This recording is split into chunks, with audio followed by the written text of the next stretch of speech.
j'espère que vous allez bien. Moi je vais tout vous expliquer pourquoi j'ai été absente des réseaux sociaux. C'est parce que j'ai subi une agression quand je suis rentrée chez moi il y a maintenant 48 heures. Je vais tout vous expliquer. J'étais partie me faire coiffer, je rentre chez moi. Et au moment de rentrer chez moi, il y a deux mecs qui sont venus, qui m'ont agressé. Alors ils étaient trois. Ils se sont cachés en bas de chez moi. Et ils m'ont agressé, ils m'ont frappé. Et ils m'ont tout pris, ce que j'avais sur moi. Ils avaient un couteau, ils m'ont mis le couteau sous la gorge. Ils m'ont pris par les cheveux, ils m'ont balayé par terre. Et ils m'ont pris ma Rolex, mes...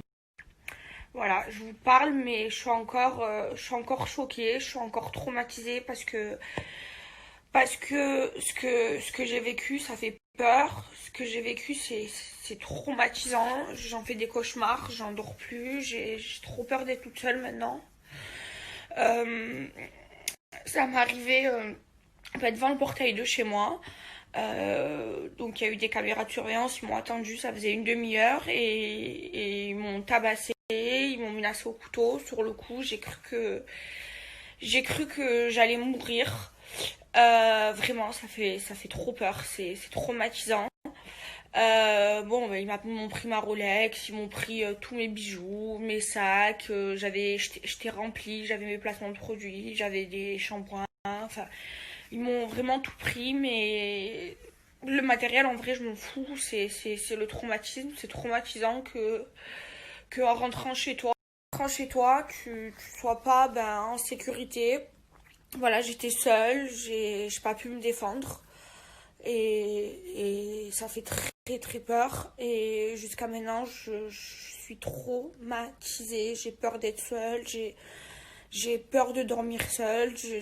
J'arrive pas à dormir. Je suis debout depuis 4 heures du matin parce que j'arrive pas à dormir.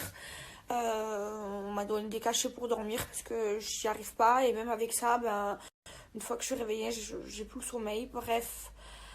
Et ça a été très compliqué pour moi. Après, heureusement, je suis bien entourée.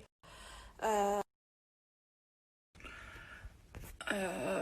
vous raconte vraiment tout en détail parce que ce qui est vraiment choquant, c'est ce qui va arriver après et ce qui m'est arrivé après. Et alors ça m'a fait 2 fois plus peur. Donc j'ai eu très peur. Sur le coup, on m'a mis le couteau sous la gorge. Je croyais que j'allais mourir.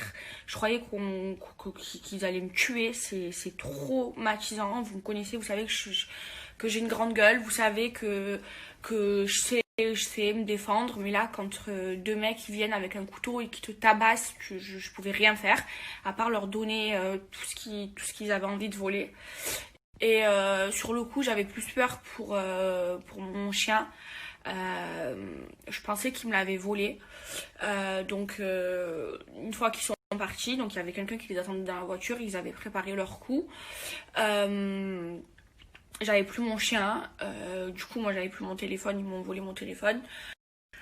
Donc je sonne chez le voisin, je sonne chez mes voisins et tout, parce que j'avais plus de téléphone, je leur demande d'appeler ma mère et surtout je leur demande de m'aider à trouver mon chien. Je m'inquiétais trop pour lui. Et du coup, on l'a retrouvé genre un quart d'heure plus tard, il était au milieu de la route. Et donc là, on appelle ma mère, ma mère elle appelle mon frère et on appelle la police. Donc mon frère il arrive avant ma mère et la police.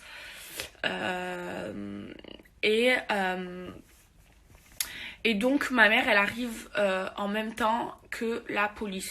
Donc il y a 3 policiers qui sont venus, des vrais policiers avec la voiture banalisée de police et tout. Et donc ils viennent, ils prennent ma déposition, donc je leur explique que j'ai été agressée à l'arme blanche, qu'ils m'ont tout pris et tout. Et genre les policiers ils étaient mais archi méchants. Genre le policier le policier il est arrivé en même temps que ma mère. Et donc en fait il me posait des questions, mais ma mère elle me posait des questions en même temps que lui. Et moi, comme j'avais peur, j'avais plus tendance à répondre à ma mère plutôt qu'au policier. Et là, il se met à me parler hyper mal. Il me dit, c'est pas ta mère la policière, c'est moi le policier, donc tu réponds à mes questions, tu réponds pas à ta mère. Mais genre hyper mal. Donc moi, je dis rien. Et du coup, mon frère, il entend ça, donc il dit au policier, mais attendez, elle vient de se faire agresser, elle est traumatisée, la petite, c'est normal qu'elle réponde à sa mère, vous n'avez pas besoin de lui parler comme ça. Et là, les 3 policiers, ils se mettent les 3 sur mon frère. Donc moi, je parle d'embrouille et tout, je calme mon frère et tout. Donc mon frère, il se calme et tout. Et là, les policiers, ils finissent de prendre ma déposition. Et ils s'en vont. Et avant de s'en aller, le policier qui a pris ma déposition, et donc, il me dit, c'est un peu normal, vous n'avez pas qu'à vous montrer tout ce que vous gagnez sur les réseaux sociaux.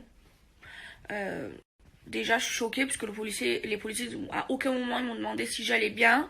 Ils ont été grave méchants avec moi. Et enfin, je viens de subir une agression, c'est tout ce que tu trouves à me dire. Enfin bref, donc je dis rien.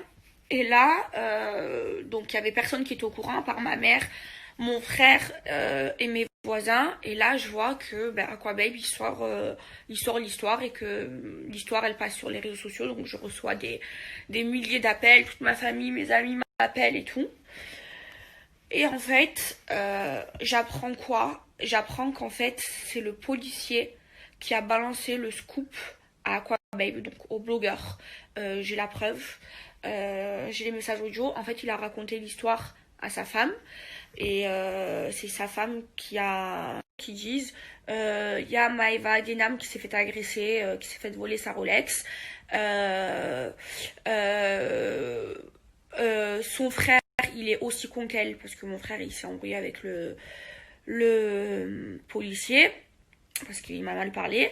Et elle dit, maintenant, j'ai son adresse et le numéro de téléphone de sa mère. Donc ça veut dire, je me fais agresser devant chez moi, donc je suis pas en sécurité. Et ceux qui sont censés me protéger, donc la police,